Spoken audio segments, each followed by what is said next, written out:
السلام عليكم ورحمة الله وبركاته.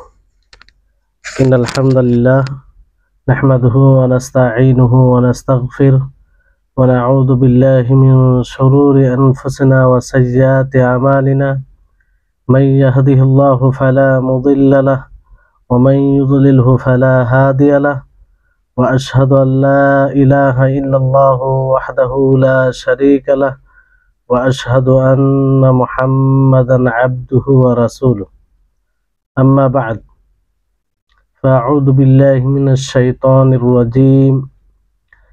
يؤتي الحكمة من يشاء ومن يؤت الحكمة فقد أوتي خيرا كثيرا. وقال النبي صلى الله عليه وسلم: من يرد الله به خيرا يفقهه في الدين. رب اشرح لي صدري ويسر لي أمري واحلل عقدة من لساني يفقهوا قولي. رب زدني علما رب زدني علما। সম্মানিত, আজকের এই বিশেষ একটি আলোচনা বৈঠকে উপস্থিত দিন দরদি, দিন প্রেমী সুপ্রিয় ভাই সকল ও সম্মানিতা বোন,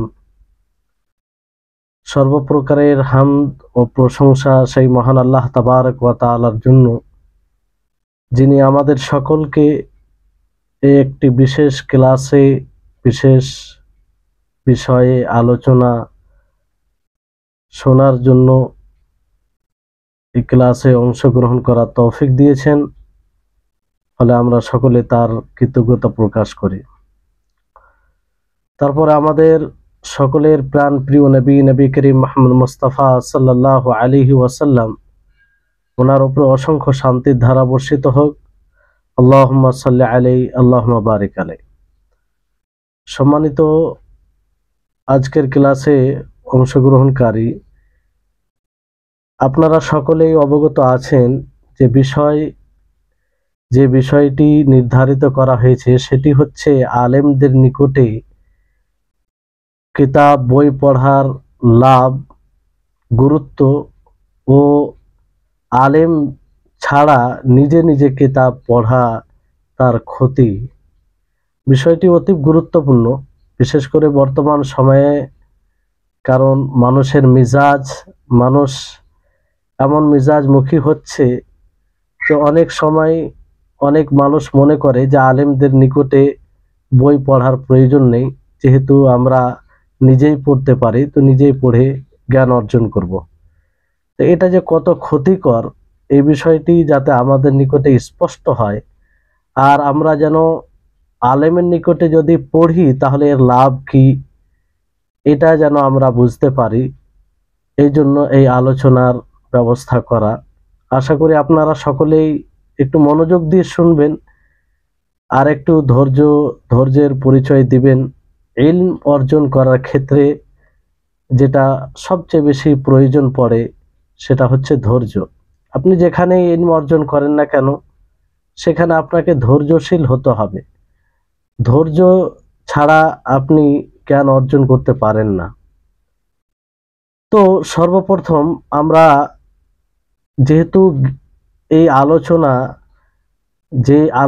যে বিষয়ে আলোচনা হবে সেটা দ্বীনি জ্ঞান আমরা অর্জন করতে গিয়ে যে কিতাব মাধ্যম অবলম্বন করে থাকি, সেটা আলেমদের নিকটে পড়ার গুরুত্ব এবং আলেম ছাড়া পড়া তার ক্ষতি। তো আমরা একটু স্মরণ করে নিই যে দ্বীনি জ্ঞান, শরীয়তের জ্ঞান অর্জন করার গুরুত্ব কি। অবশ্য আমরা মাঝে মাঝে শুনে থাকি, তারপর আমরা একটু শুনি যাতে আমরা একটু উৎসাহিত হই, প্রেরণা পাই। আমরা নবী করিম মুহাম্মদ সাল্লাল্লাহু আলাইহি ওয়াসাল্লামের বাণীকে স্মরণ করে, আল্লাহ তাবারক ওয়া তাআলার বাণীকে স্মরণ করে যে যারা এই জ্ঞান অর্জন করে তাদের লক্ষ্যে আল্লাহ তাবারক ওয়া তাআলা কি বলেছেন। এমনি তো অসংখ্য আয়াত ও হাদিস রয়েছে। যাই হোক, দু একটি কথা বলে আমরা মূল বিষয়ের দিকে এগিয়ে যাব। আল্লাহ তাবারক ওয়া তাআলার দুই ওহীর জ্ঞান অর্জন করা তথা কোরআন ও হাদিসের জ্ঞান অর্জন করা, এটা সবার ভাগ্যে জুটে না। বরং আল্লাহ তাবারক ওয়া তাআলা যার প্রতি কল্যাণ চান, যার প্রতি মঙ্গল চান তাকে এর তৌফিক দেন। তো আপনি যখনই এই জ্ঞান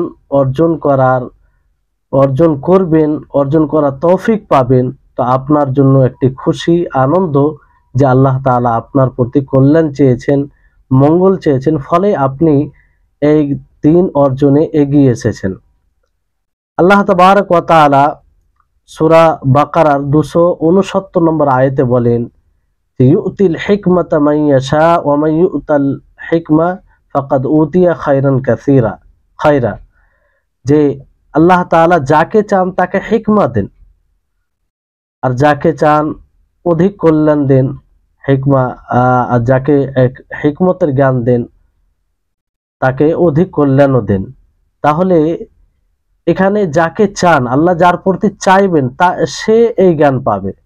আর রাসূল সাল্লাল্লাহু আলাইহি সাল্লামের প্রসিদ্ধ হাদিস রয়েছে যে আল্লাহ নবী মুহাম্মদ সাল্লাল্লাহু আলাইহি সাল্লাম বলেন, মাই ইউরিদুল্লাহু বিহি খায়রান ইউফাক্কিহু ফিদ্দীন, যে আল্লাহ যার প্রতি কল্যাণ চান, মঙ্গল চান, তাকেই দ্বীনের বুঝ দান করেন। সম্মানিত উপস্থিতিগণ, আমাদের এই হাদিসটি যথেষ্ট দ্বীনি জ্ঞান অর্জন করার প্রতি আগ্রহী হওয়ার জন্য। এটা কত বড় সৌভাগ্যের বিষয় যে আমরা যদি দ্বীনের জ্ঞান অর্জন করি, তাহলে মনে ভাবতে হবে যে আল্লাহ তাআলা আমাদের প্রতি কল্যাণ চেয়েছেন, ফলে আমরা এই দ্বীনের জ্ঞানের অর্জনের প্রতি এগিয়ে এসেছি। তা এটা একটা বিষয়। আর সবচেয়ে বড় বিষয় যে আপনি যদি দ্বীনের জ্ঞান অর্জন করি, তাহলে এই দ্বীনের জ্ঞান অর্জন করার মাধ্যমে জান্নাতের পথ সহজ হয়ে যায়, জান্নাতের রাস্তা একদম সহজ হয়ে যায়। আল্লাহ তাআলা নবী করিম মুহাম্মদ সাল্লাল্লাহু আলাইহি সাল্লাম তিনি বলেন যে মান সালাকা তারিকান ইয়াতলুবু ফিহি ইলমান সালাকাল্লাহু বিহি তারিকান মিন তুরুকিল জান্নাহ। কি সুস্পষ্ট বাণী! আর কি মানে যারা জ্ঞান অর্জন করে তাদের জন্য, তাদের আগ্রহী হওয়ার জন্য কি সুন্দর একটি বাণী নবী করিম মুহাম্মদ সাল্লাল্লাহু আলাইহি সাল্লামের, যে আল্লাহ নবী বলেন যে ব্যক্তি ইলম সন্ধানে কোনো পথ অবলম্বন করে, বের হয়ে যায়, ইলম সন্ধানের জন্য প্রচেষ্টা করে, ইলম সন্ধানের পথ অবলম্বন করে ইলম অর্জন করার চেষ্টা করে, তো আল্লাহ তাআলা তার জন্য জান্নাতের পথকে, জান্নাতের রাস্তাকে সহজ করে দিবেন। আর কি করে সহজ হবে? আশা করি আপনারা বুঝতে পারছেন যে আমরা জ্ঞান অর্জন করলেই তো দিনকে জানতে পারবো, যে আল্লাহ তাআলার আমরা কিভাবে দাসত্ব করব, আল্লাহ তাবারক ওয়া তাআলার গোলামি কিভাবে করব, আল্লাহ তাআলা কোন পথে চললে আল্লাহ তাআলা সন্তুষ্ট হবেন, রাসূলের পরিপূর্ণ অনুসরণ হবে। আমরা জ্ঞান অর্জন করলে রাসূলের আদর্শকে জানতে পারবো, আর সেই আদর্শকে গ্রহণ করে আমরা আল্লাহ তাআলাকে সন্তুষ্ট করতে পারবো। এইভাবে জান্নাতের পথ সহজ হবে। তারপরে সবচেয়ে বড় বিষয় যে যারা জ্ঞান অর্জনের পথে থাকে তাদের জন্য শুধু এই মাখলুক, পৃথিবীর মাখলুক নয়, বরং ফারিস্তাগণ তাদেরকে সন্তুষ্ট করার জন্য নিজের ডানাকে পিছিয়ে দেয়। আল্লাহু আকবার! এত বড় ফজিলতের বিষয়। আজকে আমরা এই জ্ঞান অর্জনকে মানে বেশি গুরুত্ব দিই না, না বুঝার কারণে। তো ফারিস্তাগণ যারা তালেবে ইলম বলতে তারাই নয় যারা মাদ্রাসায় শিক্ষা গ্রহণ করে, শিক্ষা অর্জন করে, তারাই উদ্দেশ্য তা নয়, বরং যারাই আপনি বাড়ি থেকে যেই পথ অবলম্বন করেন না কেন, জ্ঞান অর্জন করার জন্য যদি সঠিক পথ অবলম্বন করেন, তাহলে আপনি এই ফজিলতের অধিকারী। যে যতটা জ্ঞান অর্জনে নিজেকে ধাবিত করবে, সে তার জন্য ফারিস্তাগণ নিজের ডানা, নিজের পরকে বিছিয়ে দেয়। আর আলেমের জন্য, যারা জ্ঞান অর্জন করে শিক্ষিত, তাদের জন্য আসমান ও জমিনে যারা আছে সকলেই তার জন্য ইস্তেগফার করেন। ওয়াল হিতান ফি জাওফিল মা, এমনকি নদীর মাছ, পানির মধ্যে যারা মাছ আছে তারাও তাদের জন্য দোয়া করে। তাহলে এর ফজিলত অনেক আছে, কি আপনাদেরকে বলবো। তারপরে একজন আলেমের উদাহরণ আবেদের উপরে দেওয়া হয়েছে যে মাসের যে 14 তারিখের রাত হয়, সেই 14 তারিখের যে চাঁদ সমস্ত তারার উপরে প্রাধান্যতা পায়, অনুরূপভাবে একজন আলেম আবেদের উপরে। আর ওলামায়ে কেরাম আম্বিয়াদের ওয়ারিস, আর আম্বিয়া কোনো দিনার দিরহামের ওয়ারিস হয় না, বরং তারা ইলমের উত্তরাধিকারী হয়, ইলমের ওয়ারিস হয়। আর এই ইলমের ওয়ারিস মানে রাসূল সাল্লাল্লাহু আলাইহি সাল্লাম যে তার মধ্যে তিনার মধ্যে যা গুণ ছিল সেই গুণগুলো তাদের মধ্যে থাকে, তার প্রভাব তাদের জীবনে পড়ে। তাহলে এই হচ্ছে ফজিলত। তা এই ইলমকে অর্জন করার জন্য আমাদেরকে কিরূপ চেষ্টা করতে হবে।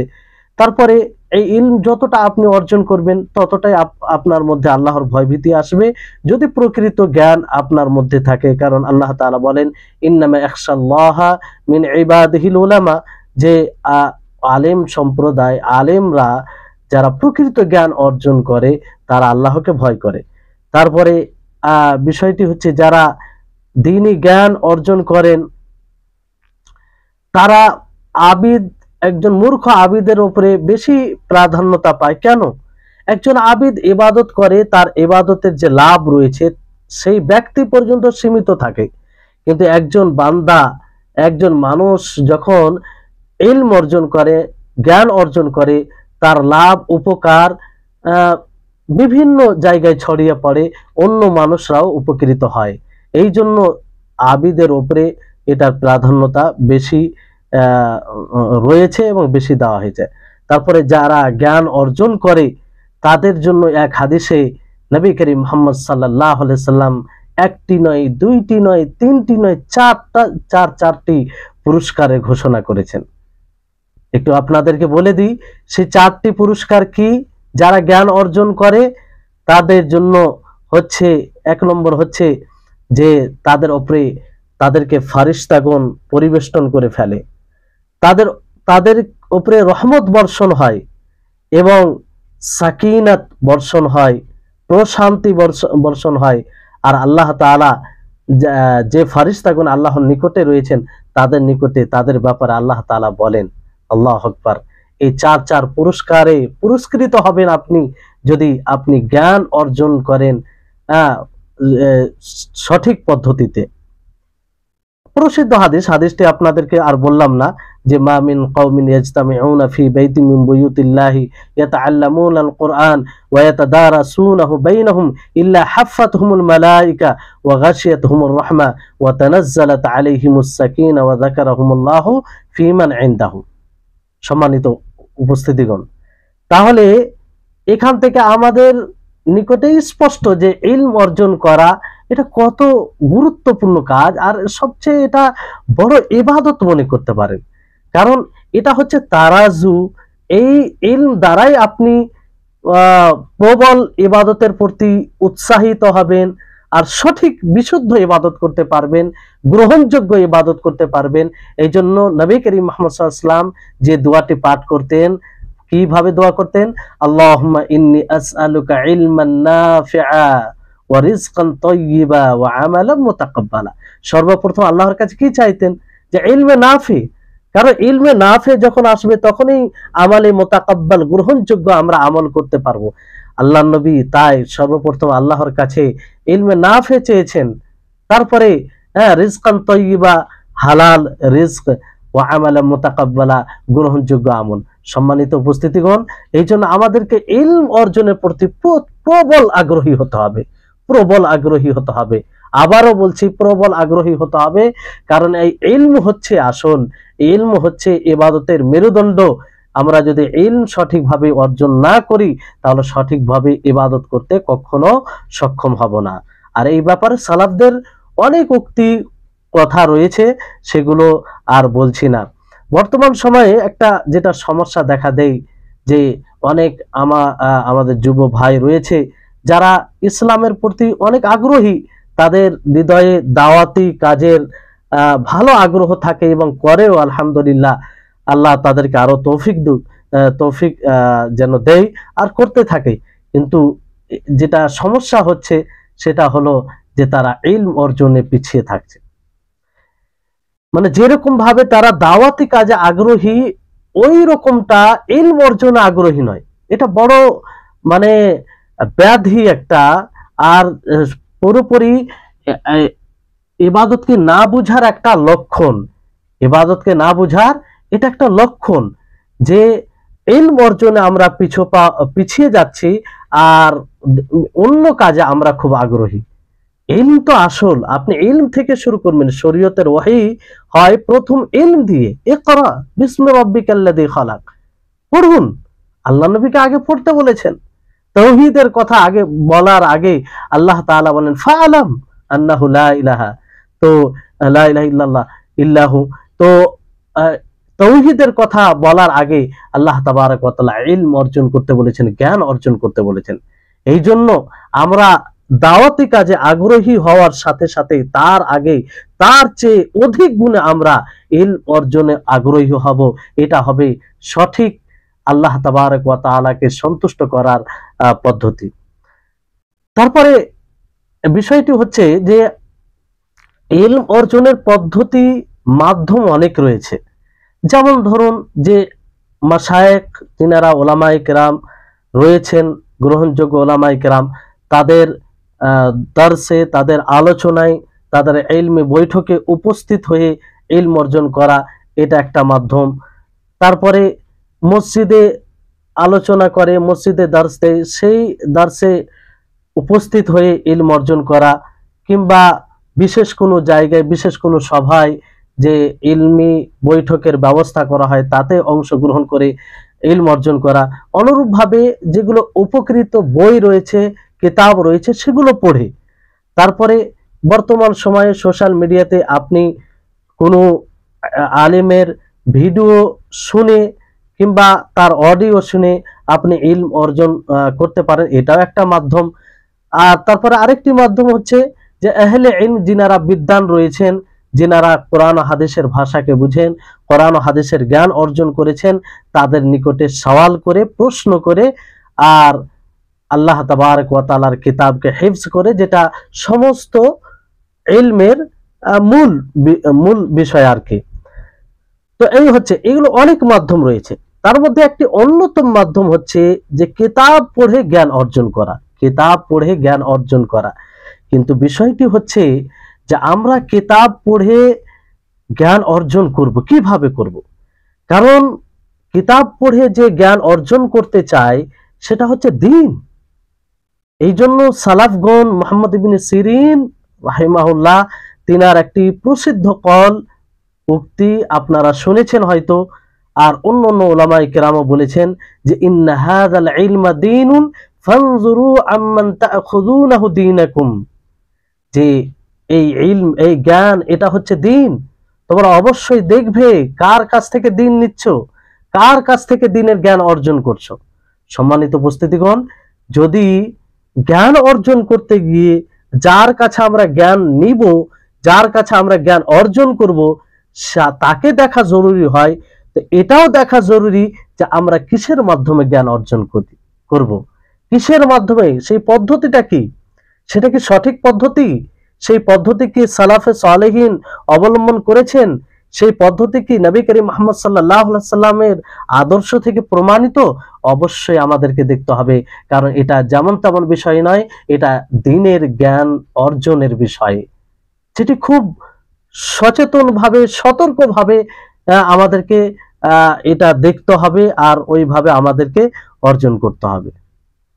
তাহলে শুধু কিতাব দ্বারা জ্ঞান অর্জন করার সঠিক যেটা উত্তম পদ্ধতি হচ্ছে, সেটা হচ্ছে মাশায়েখদের কাছ থেকে জ্ঞান নেওয়া, আলেমদের কাছ থেকে জ্ঞান নেওয়া, যিনাদের ইলম রয়েছে, যিনাদের কাছে, যিনারা অন্য আলেমের কাছে শিক্ষক দ্বারা পড়েছে, পড়ে কোরআন ও হাদিসের জ্ঞান অর্জন করেছেন, তাদের কাছে জ্ঞান নেওয়া, এটা হচ্ছে সঠিক পদ্ধতি।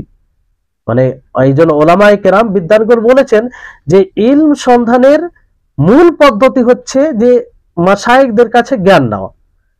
যেমন পূর্বে হাদিস নেওয়া, সানাদ সূত্র দ্বারা এক অপরে মাশায়েখ থেকে নিতেন, মানুষের মুখ থেকে জ্ঞান নেওয়া হতো। তারা কিতাব থেকে জ্ঞান, সাহিফা থেকে জ্ঞান নিতেন না, কিতাবের মধ্য থেকে জ্ঞান নিতেন না, শুধু কিতাবের মধ্য থেকে জ্ঞান নিতেন না।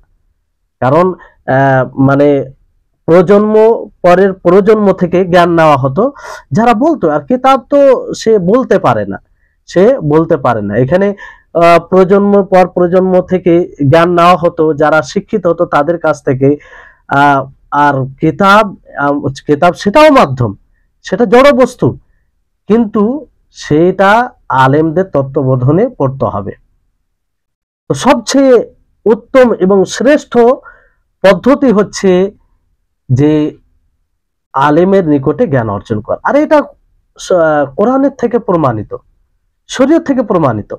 যেমন আপনারা সূরাতুল কাহাফ পড়েছেন, তো সূরাতুল কাহাফে মুসা আলাইহিস সালাম ও খিজর আলাইহিস সালামের ঘটনা আপনারা পড়েছেন, শুনেছেন। যে মুসা আলাইহিস সালাম যখন নিজেকে বা কারো জিজ্ঞাসা করাতে তিনি বলল যে আমি সবচেয়ে বেশি জানি, যেহেতু উনি নবী ছিলেন তাই ধারণা করেছিলেন। তো আল্লাহ তাআলা কি বললেন, না, তোমার চেয়ে আর একজন আমার বান্দা আছে যে তোমার চেয়ে বেশি জ্ঞানী, যাও তার কাছে গিয়ে জ্ঞান অর্জন করো। তা আল্লাহ তাআলা তাকে আদেশ দেন যে তুমি তার কাছে গিয়ে জ্ঞান অর্জন করো, তার শর্তের ভিত্তিতে। এই জন্য মুসা আলাইহিস সালাম যখন খিজর আলাইহিস সালামের নিকটে যান, তখন তিনি বিনয়ের সাথে, নম্রতার সাথে বলেন যে আমি আপনার কাছে জ্ঞান অর্জন করতে চাই। তো তিনি ওনার শর্তে জ্ঞান অর্জন করেছিলেন। তাহলে এখান থেকে প্রমাণিত হচ্ছে যে জ্ঞান নিতে হবে যারা শিক্ষিত তাদের কাছ থেকে, মাশায়েখদের কাছ থেকে, আলেমদের কাছ থেকে। আর নবী করিম মুহাম্মদ সাল্লাল্লাহু আলাইহি সাল্লামকে যদি দেখেন, তো নবী করিম মুহাম্মদ সাল্লাল্লাহু আলাইহি সাল্লামকে শিক্ষা কে দিতেন? জিবরিল আলাইহিস সালাম। জিবরিল আলাইহিস সালাম এসে ওনাকে শিক্ষা দিতেন। আল্লাহ তাআলা কোরআনে বলেন, আল্লামাহু শাদীদুল কুওয়া যু মিররাতিন ফাস্তাওয়া। হ্যাঁ, তিনাকে শক্তিশালী জিবরিল আলাইহিস সালাম ওনাকে শিক্ষা দিতেন।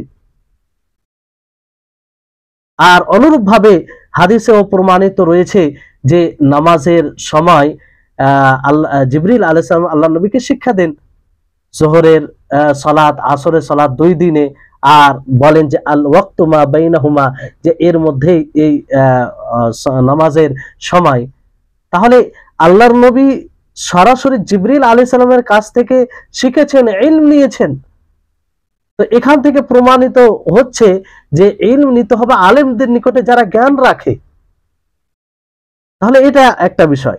আর উলামায়ে কেরাম বলেছেন যে মান দাখালা ফিল ইলমি ওয়াহদাহু খারাজা ওয়াহদাহু, যে ব্যক্তি ইলম অর্জনে একাই প্রবেশ করে সে একাই বের হয়ে যায়। এই কথার অর্থ কি?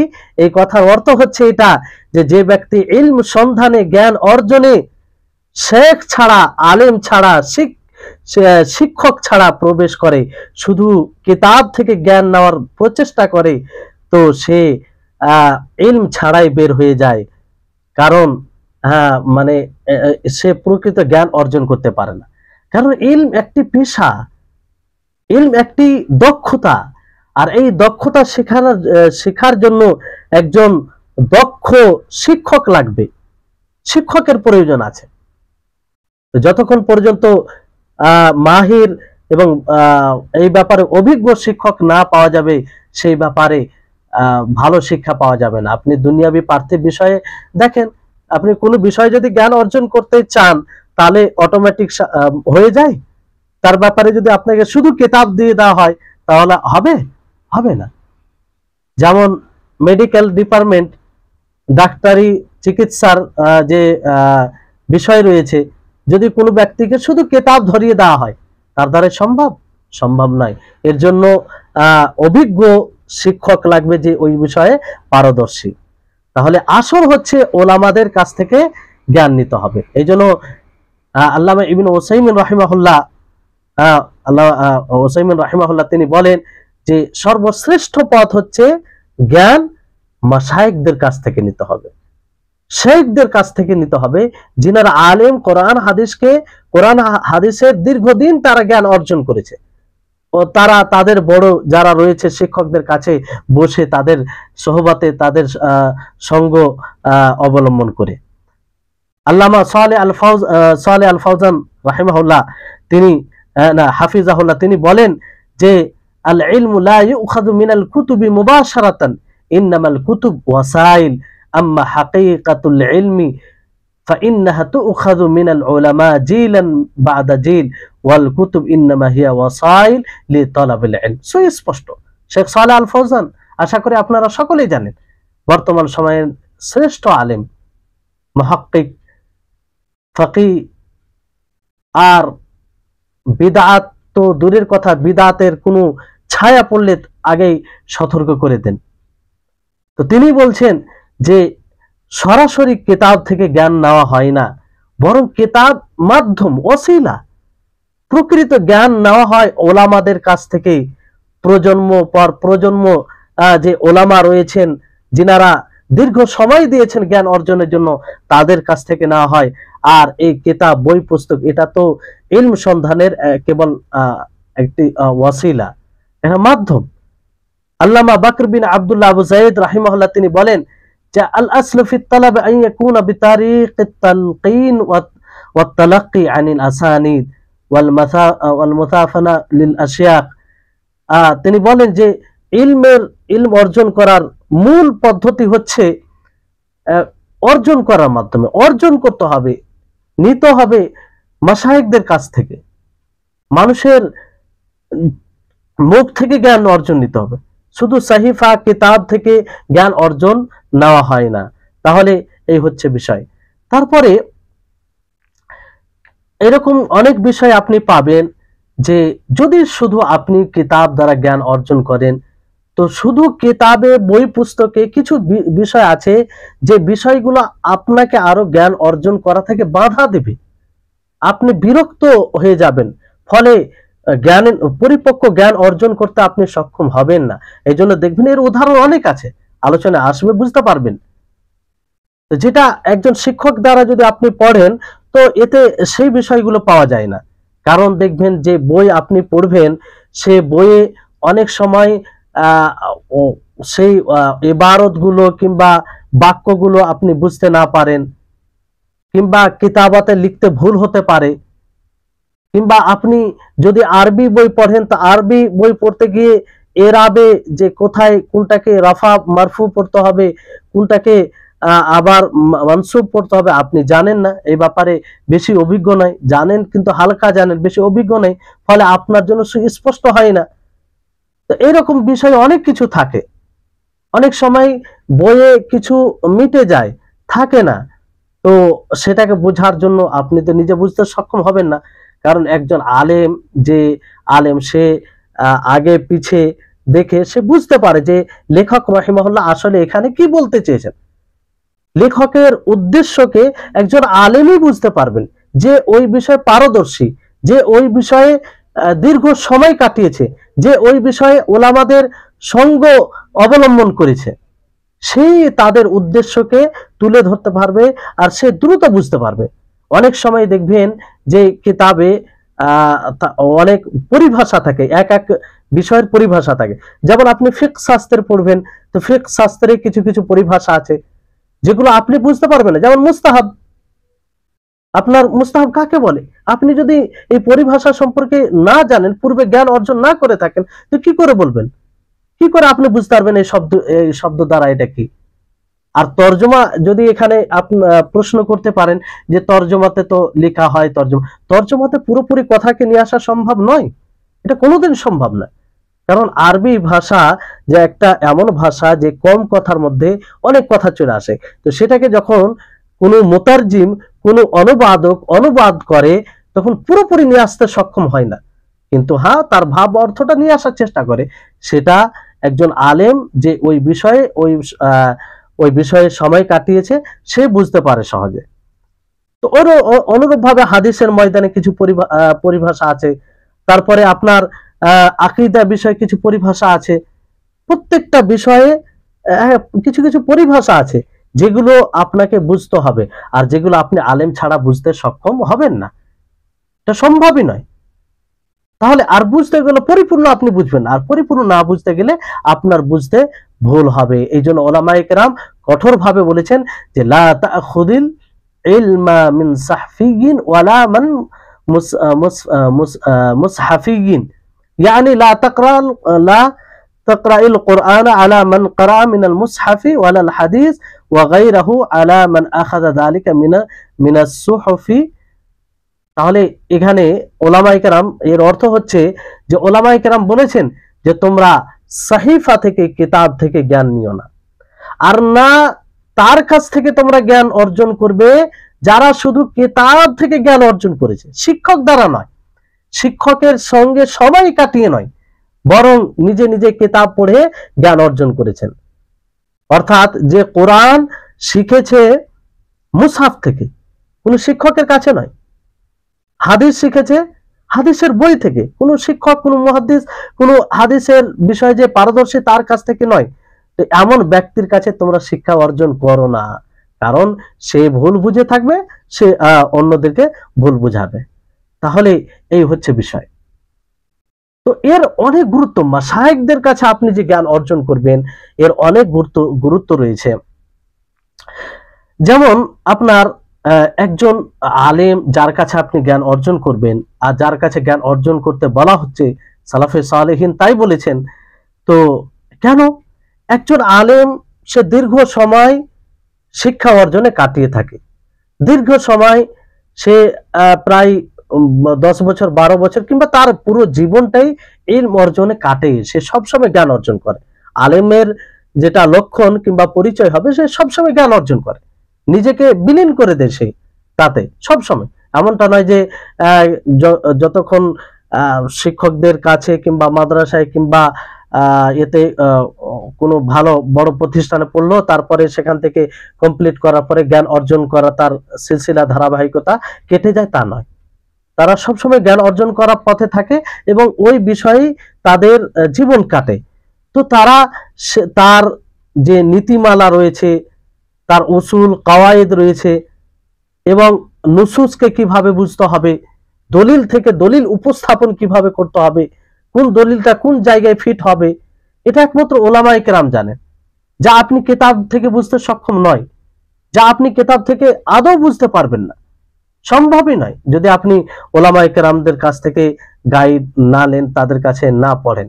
অনেক সময় আয়াত হাদিস থাকবে, আর কিছু কিতাবের টেক্সট থাকবে, ইবারত থাকবে, তো সেখানে আসলে কি বলা হলো একজন আলেমই সহজে সেটা বুঝতে পারবে, সেই নুসুস, সেই কথাগুলোকে, এবং সেই কথাগুলোর উদ্দেশ্য লেখক রাহিমাহুল্লাহ, লেখকের উদ্দেশ্য কি সেটাকে একদম প্রকৃতভাবে আলেমই বুঝতে পারবে। অনেক সময় দেখবেন কিতাবের পাঠক, শুধু কিতাবের পাঠক কোনো জিনিসকে একদিকটা বুঝে যায়, আর সে মনে করে যে আমি বুঝে গিয়েছি, কিন্তু অনেক দিকটা তার বুঝার বাকি থাকে, অনেক দিকটা তার বুঝার বাকি থাকে।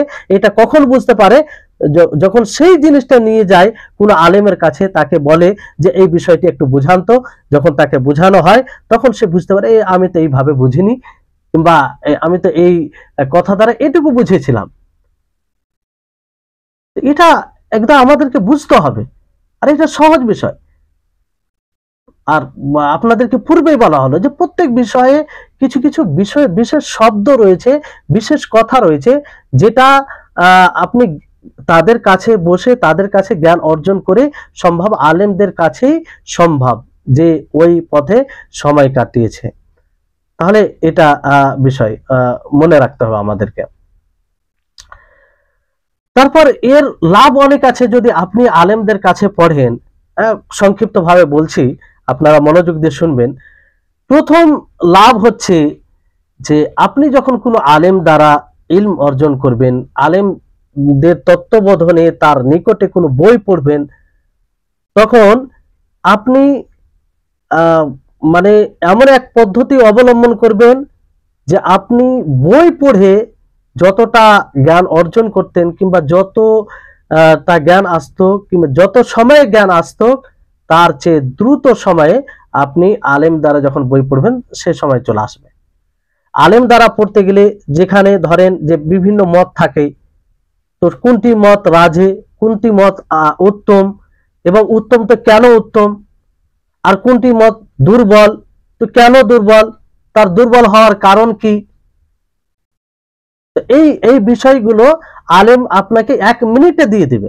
যেমন একটি বিষয়ে ধরেন 5টি মত আছে, ইমাম আবু হানিফা বললেন তাই, ইমাম শাফি, এইভাবে বিভিন্ন ওলামায়ে কেরামদের 5টি মত বলা হলো, 5 প্রকারের মত এসেছে ওলামাদের পক্ষ থেকে, এবং সেই মতের মধ্যে কার মতটি প্রাধান্য প্রাপ্ত, এবং প্রাধান্য প্রাপ্ত তো কেন প্রাধান্য প্রাপ্ত, কার মতটি দুর্বল, কেন দুর্বল, এটা যদি আপনি খুঁজতে যান তো আপনাকে দীর্ঘ সময় লাগবে, আর আপনি সক্ষম নাও হতে পারেন।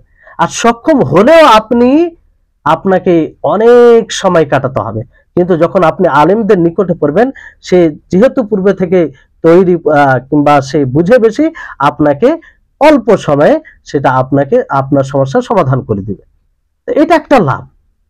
দ্বিতীয় লাভ হচ্ছে যে আপনি দ্রুত জানতে পারবেন। আপনি একটি বই পাতার পরে উল্টে যাচ্ছেন, কিন্তু আসল যেটা বিষয় আপনি খুঁজছেন পান না।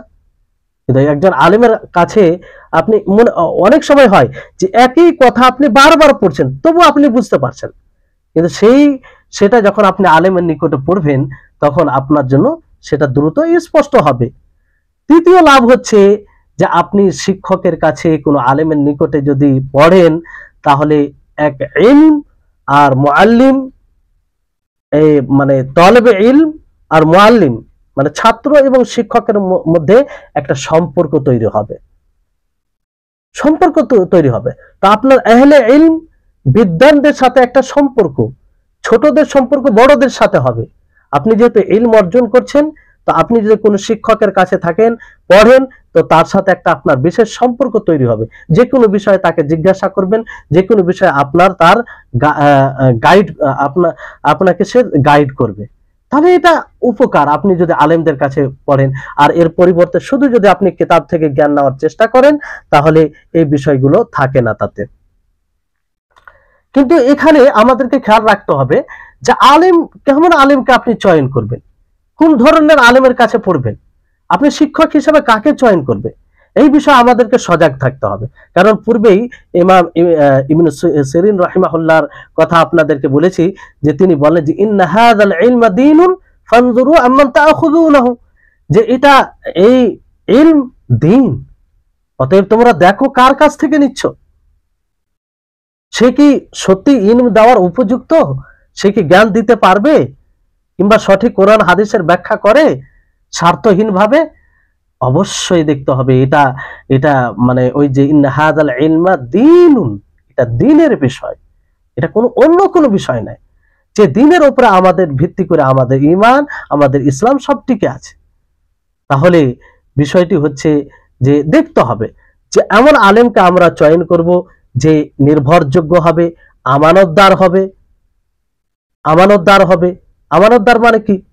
যে সে কোরআন ও হাদিসের কথাকে বলতে গিয়ে মনে করবে যে এটা আমি আল্লাহর বাণী, আল্লাহর কথাকে মানুষের কাছে পৌঁছে দিচ্ছি। এটা যদি আমি একটু এদিক হেরফের করি, আমি স্বার্থ হিসাবে কথা বলি, তো এর জবাবদিহি আমাকে হতে হবে। এরকম যার চিন্তা চেতনা থাকবে, তাদেরকে চয়ন করতে হবে। আর যার জ্ঞান থাকবে প্রকৃত, সাতহি জ্ঞান নয়। সাতহি মানে কি? যে কোনো জিনিসের আগাছালো ভাবে জ্ঞান থাকে, ওই রকম জ্ঞান নয়। যার মজবুত উসুল কাওয়াইদ এই অনুযায়ী জ্ঞান থাকবে, তাদেরকে চয়ন করতে হবে। কারণ সবসময় মনে রাখতে হবে যে শিক্ষক যেমন হবে, তার প্রভাব তার ছাত্রদের উপরে পড়বে। এটা স্বাভাবিক যে কোনো বিষয়ে। আল্লামা মুহাম্মদ ইবনে সালেহ আল উসাইমিন রাহিমাহুল্লাহ তিনি বলেন, তিনার নিজের ব্যাপারে তিনি বলেন যে আকুলু লাকুম আন নাফসি, আমি তোমাদেরকে নিজের ব্যাপারে বলি। তিনি বলছেন যে প্রকৃত জ্ঞান, যে জ্ঞানটি আমি মাশায়েখদের নিকটে পড়ে অর্জন করেছি, সেটাই আমার প্রকৃত জ্ঞান, মানে সেটাই বেশি আমার জন্য লাভজনক হয়েছে, লাভদায়ক হয়েছে। তিনি এটা বলতে চাইছেন। তারপরে তিনি বলেন, যদিও আমি জামিয়া ইউনিভার্সিটি থেকে বিভিন্ন বিষয়ে জ্ঞান অর্জন করেছি, কিন্তু পরিপক্ক জ্ঞান, বরকতময় জ্ঞান, যে জ্ঞান দ্বারা বেশি বরকত হয়েছে আমার জীবনে, সেটা হচ্ছে যেটা মাশায়েখদের নিকটে পড়েছি। মানে এখান থেকে উনি বলতে চাইছেন, বিশেষভাবে আমি যে জ্ঞানটা অর্জন করেছি মাশায়েখদের কাছে গিয়ে পার্সোনাল ভাবে, সেই জ্ঞানটা আমার জন্য বেশি বরকতময় হয়েছে। আর জামিয়াতে মানে যেখানে অনেক, সেটাও শিক্ষকের মাধ্যমে, কিন্তু এটা একাকী ভাবে কিংবা পার্সোনাল ভাবে মাশায়েখদের কাছে নিকটে গিয়ে পড়ে যে জ্ঞানটা অর্জন করেছে, সেটা বেশি আমার জন্য উপকারী। তিনি বলছেন। তাহলে ওই জন্য তিনি বলছেন যে আমি উদ্বুদ্ধ করছি, আমি সকল ছাত্রদেরকে বলছি যে সে যেন শুধু মানে একটা যে আনুষ্ঠানিক ভাবে পড়া সেটার উপরেই যথেষ্ট মনে না করে যদি কারো কাছে সময় থাকে, তা এইভাবে যেন মাশায়েখদের কাছে গিয়ে সময় দেয় এবং জ্ঞান অর্জন করে। তারপরে আরেকটি চমৎকার বিষয় আপনাদেরকে বলবো যে একটু ধৈর্য ধরে শুনবেন কথাগুলো, তাহলে মানে বুঝতে পারবেন। আর আশা করি অনেক কথাগুলো আপনারা নতুনই মনে করবেন, কারণ এই সব বিষয়ে তো আলোচনা কম হয়। আমি বলছি এই কারণে এটা বলছি না যে নতুন সব কথা বলছি, মানে এই বিষয়ে আলোচনা কম হয় এই কারণে বলছি আর কি। তো আল্লামা ইবনুল কাইয়িম রাহিমাহুল্লাহ তিনি বলেন, তেনার শিক্ষক যেহেতু ইবনু তাইমিয়া রাহিমাহুল্লাহ ছিলেন, তিনি বলেন যে ইবনু তাইমিয়া রাহিমাহুল্লাহ তিনি বলেন যে আল্লাহ তাবারক ওয়া তাআলার ফেল সম্পর্কে যেখানে বলা হবে সেখানে কখনো লাম আকিবা আসে না। লাম আকিবা আসা সম্ভব নয়। লাম আকিবা মানে এটা মানে পরে হবে যে লাম আকিবা বলতে বোঝায় যে মানে তার পরিণাম কি হবে, পরিণাম ব্যাপারে পরিণামকে বোঝায়। তো আল্লাহর ফেলের কথা যখন বলা হবে সেখানে লাম আকিবা আসা অসম্ভব, ইবনে তাইমিয়া রাহিমাহুল্লাহ বলেন। কেন? তার কারণ হচ্ছে যে লাম আকিবা আসে যে ফাইল হয় সে এটাকে তার পরিণামকে জানতে সক্ষম হয় না, ফলে লাম আকিবা নিয়ে আসা হয়। যেমন আলা ফিরআউন লি মূসা, হ্যাঁ, তো এখানে যেহেতু মাখলুক তার পরিণামকে জানতে পুরোপুরি সক্ষম নয়, অক্ষম থাকে, এই জন্য লাম আকিবা নিয়ে আসা হয়। তো কিন্তু আল্লাহর ফেল যখন আসবে তখন আসবে না। কেন? আল্লাহ তাবারক ওয়া তাআলা তো সব জিনিসের উপরে কাদির, তিনি তো সব জিনিসের উপরে শক্তি রাখেন। তো সেখানে লাম আকিবা লামকে আসা সম্ভবই নয়। তো এইরকম এইরকম ইলমি কথা আপনি কি কোনো কিতাবে পাবেন?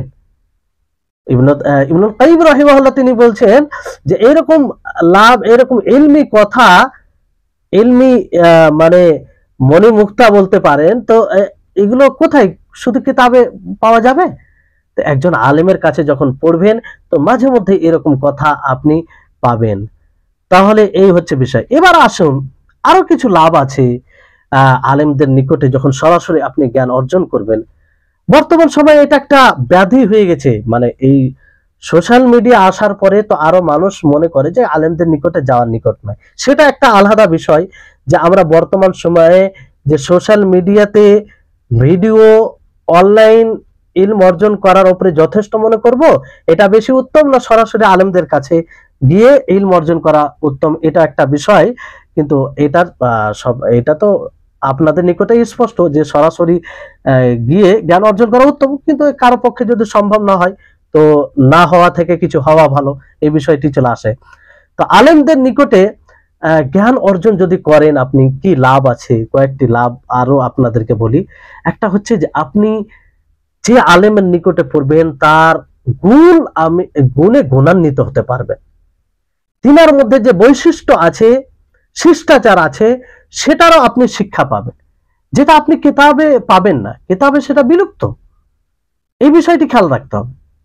এই জন্য একজন আলেমের কাছে যখন পড়া হয় তখন সেই আলেমের কাছ থেকে শুধু কিতাব শেখা হয় না, বরং সে যতক্ষণ ক্লাস করে তার ভঙ্গিমা, তার কথা, তার চলন ফিরন, তার সবকিছু থেকে শিক্ষা নেওয়া হয়, শিক্ষা পাওয়া যায়। যেমন আপনাদেরকে উদাহরণ দিই যে যারাই বর্তমান সময়ে শেখ আব্দুল মুহসিন আল আব্বাদ হাফিজাহুল্লাহ, তিনি এখনো আছেন, বয়স বৃদ্ধ হয়ে গেছেন, আল্লাহ তাআলা যেন ওনার বয়সকে আরো বৃদ্ধি করেন। তো উনি দার্স দিতেন, তা আমরা দেখেছি ওনার কাছে, আমরা বুখারীর কিছু অংশ পড়েছি এবং মুয়াত্তা। তো অনেক সময় দেখেছি যে ওনাকে অনেক সহজ, মানে মনে হতো সহজ, কিন্তু সহজ নয়, এটা কথা বলা ঠিক হবে না, যে ওনাকে অনেক প্রশ্ন করা হতো কিন্তু মনে হতো যে প্রশ্নগুলো স্বাভাবিক। অনেক প্রশ্নের ক্ষেত্রে তিনি বলেন লা আদরি, ওনার ভাষা হতো লা আদরি, আমি জানি না। তো যারাই সেই দার্সে অংশগ্রহণ করেছে, যারা বসতো, অবশ্যই সেখান থেকে শিক্ষা পেয়েছে যে ইলমের কাছে নিজেকে নত করতে হবে। কোনো ব্যক্তি যদি কেউ প্রশ্ন করে, বলে যে এই বিষয়টি কি, তাহলে কি বলতে, না জানতে গেলে লা আদ্রি। এখানে ছোট হওয়ার কোনো বিষয় নাই। তো এটা হচ্ছে বড় একটা শিক্ষা। কিন্তু এই শিক্ষা কি কিতাব থেকে পাওয়া যাবে? না, এই শিক্ষা কিতাব থেকে পাওয়া যাবে না। তো এইরকম উদাহরণ অনেক আছে, কথা লম্বা হয়ে যাবে, সেদিকে আর যাচ্ছি না। এরকম উদাহরণ অনেক আছে যে যেগুলো থেকে এসে আপনি এক্সট্রা আলেমদের কাছে পড়তে গিয়ে, আলেমদের কাছে শিক্ষা নিতে গিয়ে আপনি তাদের ব্যবহার আচরণ থেকে অনেক শিক্ষা পাবেন, আদব শিষ্টাচার। তারপরে দ্বিতীয় লাভ হচ্ছে যে আদব শিক্ষা, এগুলো আপনি পাবেন যেটা কিতাব থেকে সম্ভব নয়। আর সরাসরি আপনি যদি আলেমদের কাছে পড়েন, তাহলে যে ছাত্র যেটা ভুল হবে সে ভুলটা সংশোধন করে দিবে। আর আপনি যদি একাকীভাবে কিতাব থেকে ইলম অর্জন করে, সেটা সম্ভব? অনেক আপনার মধ্যে ভুল থেকেই যাবে, আপনি বুঝতেই পারবেন। অনেক সময় আপনি ভুলকে সঠিক মনে করবেন, আর সঠিককে ভুল মনে করবেন। অস্পষ্ট আপনার নিকটে অনেক কিছু থাকবে, যেটা ইলমের ময়দানে এইভাবে জ্ঞান অর্জন করা একদম ঠিক নয়। তো আলেমদের কাছে সরাসরি পড়ার এটা একটা লাভ। তারপরে একটা আলেম, যদি আপনি আলেমের কাছে পড়েন, তার সাথে সরাসরি আলোচনা, একটা ইলমি বিষয়ে আলোচনা, আপনি আপনার মনের কথা, আপনি আপনার সংশয় তুলে ধরতে পারেন। কিন্তু কিতাব যদি পড়েন, শুধু কিতাব থেকে জ্ঞান অর্জন করেন, এটা সম্ভব নয়, এটা সম্ভব নয়। এই জন্য ইমাম শাফি রাহিমাহুল্লাহ তিনি কি বলেন, আখি লান তানালাল ইলমা ইল্লা বিসিত্তাতিন সাউনাব্বিউকা আন তাফসিলিহা বিবায়ান যাকাউন হিরসুন ওয়াফতিকার ওয়া গুরবাতুন ওয়া তালকিন উস্তাদ ওয়া তুলু জামান। যে তিনি বলছেন, হে আমার ভাই, ইলম অর্জন করা 6টি বিষয় ছাড়া সম্ভব নয়। সেই 6টি বিষয় কি? সেই 6টি বিষয় সম্পর্কে আমি বিস্তারিত বলছি, বর্ণনা করছি। একটি হচ্ছে মেধা। মেধা ইউজ করতে হবে। মেধা মানে কি? যে মেধা তো নিজে তৈরি করতে পারবে না, মেধাকে ইউজ করতে হবে, মেধা লাগাতে হবে। ওয়াহিরস, আগ্রহ থাকতে হবে। অনাগ্রহিতার সাথে ইলম অর্জন করা সম্ভব নয়। অফতেকার, তাকে প্রয়োজন মনে করতে হবে। আর গুরবাত মানে কি? আপনি, অনেক মানুষ মনে করে যে অসহায়তা, গুরবাত, এটা কি মানে ইলম অর্জনে বাধা? না, এটা কোনো বাধা হয় না। সালাফদের জীবনী দেখেন, বুঝতে পারবেন। তারপর তালকিন, উস্তাদ, উস্তাদের কাছ থেকে নিতে হবে জ্ঞান। উস্তাদ মানে কোনো শিক্ষকের কাছে মানে নিতে হবে। তারপরে অনেক সময় সময় কাটাতে হবে, দীর্ঘ সময় কাটাতে হবে। মানে দীর্ঘ সময় কি? মানে ইলম অর্জনে তাদের কাছে সময় কাটাতে হবে। তাই হচ্ছে বিষয়। যদি এজন্য ইমাম শাফি রাহিমাহুল্লাহ তিনি বলেন যে মান তাফাক্কাহা মিন বুতুনিল কুতুবি যায়্যা আল আহকাম, যে কিতাব থেকে জ্ঞান অর্জন করে, শুধু কিতাব থেকে, সে আহকামকে নষ্ট করে, অর্থাৎ ভুল বুঝে, সে সঠিকভাবে বুঝতে পারে না। তো এই হচ্ছে বিষয়। এবার আসুন, যারা কিতাব থেকে জ্ঞান অর্জন করে তাদের ক্ষতির সময় কি? এই পূর্বের আলোচনায় অনেক ক্ষতি চলে এসে, তারপরেও আলাদাভাবে আপনাদেরকে বলছি যাতে আপনাদের মনে থাকে। আমাদেরকে সবসময় এটা স্মরণে রাখতে হবে যে ইলম অর্জন করার সঠিক পদ্ধতি হচ্ছে যে ওলামাদের কাছ থেকে ইলম নিতে হবে। রাসূল সাল্লাল্লাহু আলাইহি সাল্লাম বলেন, ইন্নামাল ইলমু বিত্তাআল্লুম ওয়া ইন্নামাল ফিকহু বিত্তাফাক্কুহ। যে ইলম, তাআল্লুম, শিক্ষা অর্জনের মাধ্যমে আসে। শিক্ষা অর্জন কাকে বলে? যে আপনি কারো কাছে শিখবেন, সময় দিবেন, সে তার পদ্ধতিতে শিখাবে, আপনি শিখবেন। আর ফিক, তাফাক্কু, বুঝার মাধ্যমে আসে। তাহলে এখান থেকে এটা স্পষ্ট হয় যে আলেমদের কাছে শিখতে হবে। তো ক্ষতি কি? এর কিছু মানে ক্ষতির দিক রয়েছে। একটা হচ্ছে যে আপনি শুধু বই পড়ে, পুস্তক পড়ে মানে সূক্ষ্মতার সাথে বুঝতে আপনি সক্ষম হবেন না। অনেক সময় ভুল বুঝবেন, কোরআন হাদিসের দলিলকে আপনি ভুল বুঝবেন, তার প্রেক্ষাপটকে বুঝতে পারবেন না। আপনি আরবি ভাষায় পারদর্শী না হওয়ার কারণে সেটা আপনি সঠিকভাবে বুঝতে পারবেন না। আর পূর্বেই বলেছি যে সব বিষয়ে কিছু কিছু বিশেষ পরিভাষা থাকে, সেটার ব্যাপারে জানতে হবে। সেটা যদি না জানেন, যেমন তাফসিরে, উসুলে ফিকহে, এগুলো পরিভাষা রয়েছে, মূলনীতি রয়েছে। উসুলে ফিকহ বলেন, তারপর তাফসির বলেন, আকীদা বলেন, ফিক বলে, শুধু ফিক বলেন, হাদিস বলেন, এগুলো সব এতে কি রয়েছে, পরিভাষা রয়েছে, এগুলো জানতে হবে, এর মূলনীতি রয়েছে। এই মূলনীতি ছাড়া আপনি সহজে বুঝতে সক্ষম হবেন না। এই জন্য বলা হয় যে কাম মিন আইবিন কাওলান সাহিহান ওয়া আফাতুহু মিনাল ফাহমি সাকিম, যে কত এরকম রয়েছে যে সঠিক কথাকে ভুল বলে, সঠিক কথাকে বলে যে এটা ভুল, আর তার কারণ হলো যে সে সঠিকভাবে বুঝেনি, সঠিকভাবে না বুঝার কারণে। দ্বিতীয় যেটা ক্ষতি, শুধু কিতাব থেকে জ্ঞান অর্জন করতে গিয়ে, সেটা হচ্ছে যে ব্যক্তিগত ব্যাখ্যা করে। এই জন্য দেখবেন যারাই শুধু কিতাব থেকে জ্ঞান অর্জন করে তারা ব্যক্তিগত ব্যাখ্যা করে। আল্লাহ তাদেরকে সঠিক বুঝ দান করুক। এখন দেখবেন বর্তমান সময়ে কিংবা এটা আগের সময়েও পাওয়া যায় যে অনেকে আছে যে তাফসির নিজে নিজে বুঝার চেষ্টা করে, তাফসিরের নীতিমালা কিছু জানে না, কিন্তু ফের কিতাবের দর্শ দেয়, কোরআনের দর্শ দেয়, আর ব্যক্তিগত ব্যাখ্যা করে, ব্যক্তিগত তার তাফসির থাকে, যেটা ভয়ঙ্কর, নিজে পথভ্রষ্ট হয়, অন্যদেরকে পথভ্রষ্ট করে। তো এটা কিসের কারণে? শুধু কিতাব থেকে জ্ঞান অর্জন করার জন্য, কিতাব থেকে জ্ঞান অর্জন করার জন্য, এটা একটা কারণ। আর তৃতীয় ক্ষতি হচ্ছে যে এতে আপনার সময় নষ্ট হবে। কি হবে? সময় নষ্ট হবে। অনেক বিষয় আপনি অনেক সময় লাগিয়ে দিবেন বুঝার জন্য, কিন্তু তার ফলাফল কিছু পাবেন না। কিন্তু সেই বিষয়টা পূর্বে যেমন বলা হলো, আলেমদের নিকটে সহজে সমাধান সেটা চলে আসবে।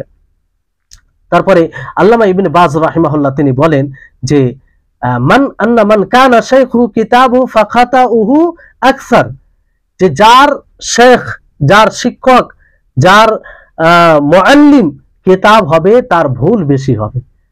সালাফদের কথা দেখেন, তার ভুল বেশি হবে। মিন সাওয়াবিহি, কি থেকে? তার সঠিক থেকে ভুল বেশি হবে। তিনি বলেন, তো যে যারা আহলে ইলমদের নিকটে পড়ে না তাদের এই অবস্থা হয়, যারা আহলে ইলমদের কাছ থেকে ইলম নেয় না, শুধু কিতাবের উপরে যথেষ্ট মনে করে, তারা ভুল বেশি করে এবং হক ও বাতিল তাদের কাছে মিশ্রিত হয়ে যায়, মানে মিলে যায়, পার্থক্য করতে পারে না দুটোতে, সঠিকভাবে দলিলকে না বোঝার কারণে এবং তার যে অবস্থা কোথায় ফিট হবে এগুলোকে না জানার কারণে। সম্মানিত উপস্থিতিগণ, একদম শেষের পথে আসছেই। তো বিষয়টি হচ্ছে যে আরো একটা বিষয়, যে আপনি শুধু কিতাব যদি পড়েন তাহলে আপনি পথভ্রষ্ট হতে পারেন, আপনার আকীদা বিনষ্ট হয়ে যেতে পারে, আপনার আকীদা বিনষ্ট হয়ে যেতে পারে, এটা কথা মনে রাখবেন। কারণ আপনি ধরেন যে পাঠক কোনো বইকে চয়ন করলেন, এমন বইকে চয়ন করলেন যে বইটা যে বইয়ের মধ্যে কোনো বাতিল আফকারকে তুলে ধরা হয়েছে, বাতিল মানহাজকে তুলে ধরা হয়েছে, তো আপনি অবশ্যই পাঠক হিসেবে সেটাকে পড়বেন আর তাতে প্রভাবিত হবেন। তো এতে আপনার আকীদা নষ্ট হতে পারে, আপনার ঈমান নষ্ট হতে পারে। এই জন্য এই বিষয়টি শুধু কিতাব দ্বারা বই জ্ঞান অর্জন করা, শিক্ষক ছাড়া, এটা খুব ভয়ঙ্কর। শেখ সালেহ আল ফাওজান হাফিজাহুল্লাহ একটি ঘটনা উল্লেখ করেন যে একটি হাদিস আছে, চমৎকার একটি উদাহরণ দিয়েছেন উনি, যে একটি হাদিস কি, ইন্না হাযিহিল হাব্বাতাস সাওদা শিফাউম মিন কুল্লি দাইন ইল্লা মিনাস সাম, যে কালো জিরা এটা হচ্ছে যে সমস্ত রোগের শেফা, আরোগ্য, মানে সমস্ত রোগ থেকে শেফা পাওয়া যায় শুধু মৃত্যু ছাড়া। এবার এখানে হাব্বা শব্দ আছে, এক মানে শুধু বইয়ের থেকে জ্ঞান অর্জনকারী এই হাব্বাকে হাইয়াতু পড়েছে, মানে বা আছে তো বায়ে ডবল নোক্তা মনে করেছে যে ইন্না হাযিহিল হাইয়াতাস সাওদা। এক আজান হয়ে গেছে, তো কথা পূর্ণ করছি, আমি দিয়ে শেষ করে দেব, 5-7 মিনিটের মধ্যে আলোচনা শেষ হয়ে যাবে। তো তিনি বলছেন যে সে ব্যক্তি হাব্বাতুস সাওদাকে আল হাইয়াতুস সাওদা পড়েছে। আর আল হাইয়াতুস সাওদা এর অর্থ হচ্ছে যে কালো সাপকে বলা হয়। তো সে আল হাইয়াতুস সাওদা পড়েছে এবং এটাই বুঝেছে, বুঝার ফলে সে কি করেছে, যে সে ভাবলো যে প্রত্যেক রোগ থেকে এটা আরোগ্য পাওয়া যায়, তো সে কালো সাপকে মেরে খেয়ে নেয়, খাওয়ার পরে সে মৃত্যুবরণ করে। দেখেন যে কত বড় একটা ক্ষতি। এখানে যদি সে কোনো আলেমের নিকটে এই হাদিসকে বুঝতো তাহলে এরকমটা কখনো হতো না এরকম। তারপরে সবচেয়ে বড় বিষয় আপনাদেরকে বলি, সেটা হচ্ছে যে যেটা কোরআনুল করিম, যে কোরআনকে আল্লাহ তাআলা নাজিল করেছেন, যে কোরআনকে আল্লাহ তাআলা অবতীর্ণ করেছেন, সেই কোরআনের ব্যাপারে আল্লাহ তাআলা বলেন যে ইন্না আলাইনা জামআহু ওয়া কুরআনা ফাইদা ক্বারানাহু ফাত্তাবি কুরআনা সুম্মা ইন্না আলাইনা বায়ানা।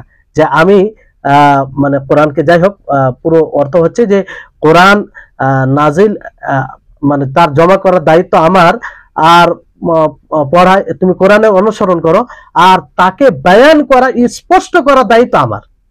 বুঝতে পারছেন যে কোরআন আল্লাহ তাআলার কিতাব হওয়া সত্ত্বেও আল্লাহ তাআলা বলছেন তাকে সুস্পষ্ট করার দায়িত্ব আমার। আর ফলে আল্লাহ তাআলা বয়ান করেছেন, সেটা কিভাবে রাসূল সাল্লাল্লাহু আলাইহি ওয়াসাল্লাম যে হাদিস দ্বারা সেটা ব্যাখ্যা করেছেন। তারপরে অন্য আয়াত আল্লাহ তাআলা বলেন ওয়া আনজালনা ইলাইকা যিকরা লিতুবাইয়িনা লিন-নাসি মা নুজিলা ইলাইহিম ওয়া লাআল্লাহুম ইয়াতাফাক্কারুন, যে আমি আপনার উপরে জিকির নাজিল করেছি, কোরআন নাজিল করেছি, যাতে আপনি মানুষের জন্য সুস্পষ্ট করবেন যা তাদের উপরে নাজিল হয়েছে। তো আল্লাহ নবী হাদিস দ্বারা সেটা ব্যাখ্যা করেছেন। তাহলে কোরআন, এই কোরআনকে বোঝার জন্য শুধু কোরআন যথেষ্ট নয়, বরং রাসূল সাল্লাল্লাহু আলাইহি ওয়াসাল্লাম আরেকটি ওহী সুন্নাহ দ্বারা এটা স্পষ্ট করেছেন। তো কোরআনের যদি এই অবস্থা হয়, যেটি আল্লাহ তাবারক ওয়া তাআলার কিতাব, সেটাও সুন্নাহও একটা আল্লাহর ওহী, আমাদেরকে বুঝতে গিয়ে সুন্নাহর প্রয়োজন পড়ে, রাসূলের হাদিসের প্রয়োজন পড়ে, যেটা সেটাও এক প্রকার ওহী। তো বাকি কিতাবের কি অবস্থা হতে পারে সম্মানিত উপস্থিতিগণ? তাহলে কিতাব কোনো মতেই সমস্ত বিষয়কে সুস্পষ্ট করতে সক্ষম নয়, এটা নিশ্চিত কথা, এতে কোনো সন্দেহ নেই। এই জন্য আমাদেরকে কিতাব পড়তে হবে কোনো আলেমের তত্ত্বাবধানে। এবার শেষ কথায় আসি, যে বিষয়টি হচ্ছে, দেখেন যে অবশ্যই আপনি কিতাব দ্বারা জ্ঞান অর্জন করবেন, কিতাব একটি অন্যতম মাধ্যম, কিন্তু কিছু কিছু বই আছে যেগুলো স্বাভাবিক নরমাল বিষয়, সেগুলো আপনি পড়বেন, পাঠ করবেন, আলেমদের কাছে জিজ্ঞাসা করবেন যেখানে সংশয় হবে। কিন্তু কিছু কিছু বই আছে যেগুলো আলেমদের নিকটে পড়া জরুরি, আপনি আলেমদের নিকটে, যেমন ধরেন যে কিছু কিছু বই আছে শেখ মুহাম্মদ ইবনে আব্দুল ওয়াহাব রাহিমাহুল্লাহর যে চটি চটি বই রয়েছে, আল উসুলুস সালাসা বলেন, কিতাবুত তাওহীদ বলেন, তারপরে কাশফুস শুবহাত বলেন, তারপর আল কাওয়াইদুল আরবা বলেন, এগুলো চটি বই, কিন্তু মানে এর মধ্যে অনেক বিষয় মানে রয়েছে। তো এই বিষয়ের বইগুলো শুধু আপনি তরজমা বই পড়ে আপনি সঠিকভাবে বুঝতে সক্ষম হতে পারেন না। এই বইগুলো আপনাকে আলেমদের নিকটে পড়তে হবে, যারা এই বিষয়গুলোকে বুঝে, যারা দীর্ঘ সময় নিজে কাটিয়েছে ইলম অর্জনে, মাশায়েখদের কাছে, নির্ভরযোগ্য মানুষের, আলেমদের কাছে, তাদের কাছে পড়তে হবে।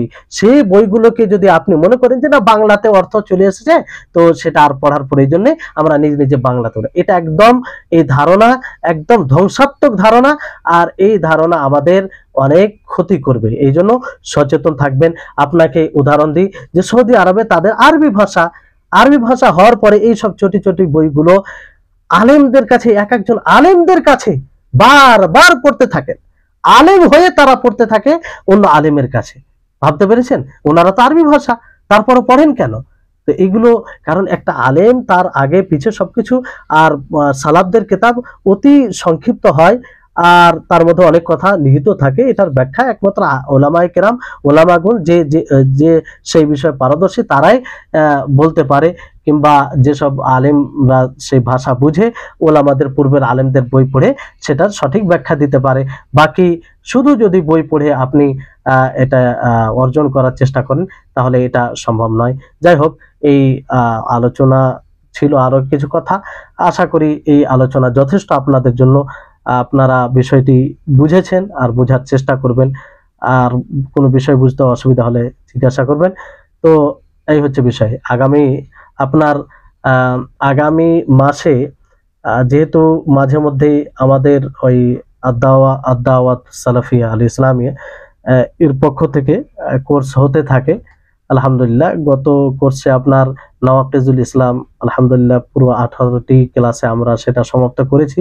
আল্লাহ তাআলা যেন কবুল করেন, আর যা কিছু সঠিক হয়েছে সেটা আল্লাহর পক্ষ থেকে, আর যদি ভুল হয়ে থাকে তাহলে সেটা শয়তানের পক্ষ থেকে। অনুরূপভাবে আগামী মাসে আল কাওয়াইদুল আরবা শুরু হতে যাচ্ছে, সেটাও খুব গুরুত্বপূর্ণ, যে কিতাবে তৌহিদকে আমরা কিভাবে সংরক্ষণ করব, নিজের জীবনে বাস্তবায়ন করব, আর শিরকে কিভাবে আমাদের জীবন থেকে দূরীভূত করব, এই বিষয়কে তুলে ধরা হয়েছে। 4টি নীতিমালা সেখানে উল্লেখ করা হয়েছে, সেটা আমরা বিস্তারিতভাবে জানবো। অতি কম ক্লাসে সেটা হয়ে যাবে ইনশাআল্লাহ। তো আপনাদের সকলকে অনুরোধ করব যে নিজে যোগ হওয়ার চেষ্টা করবেন, অন্য ভাইদেরকে দাওয়াত দিবেন। এখান থেকেই আজকের আলোচনা শেষ হচ্ছে। আল্লাহ তাআলা যেন আমাদের আজকের এই সময় দেওয়াকে কবুল করেন, আর আল্লাহ তাআলা যেন আমাদেরকে আলেমদের সংস্পর্শে থাকার, তাদের কাছ থেকে জ্ঞান অর্জন করার তৌফিক দান করেন। আর শুধু কিতাব দ্বারা জ্ঞান অর্জন করাকে, এই চিন্তাধারা যেন থেকে আমরা দূরে থাকি। ওয়া আখির দাওয়ানা আনিল হামদুলিল্লাহি রাব্বিল আলামিন। জাযাকুমুল্লাহু খাইরান ওয়া হাসানাল জাযা।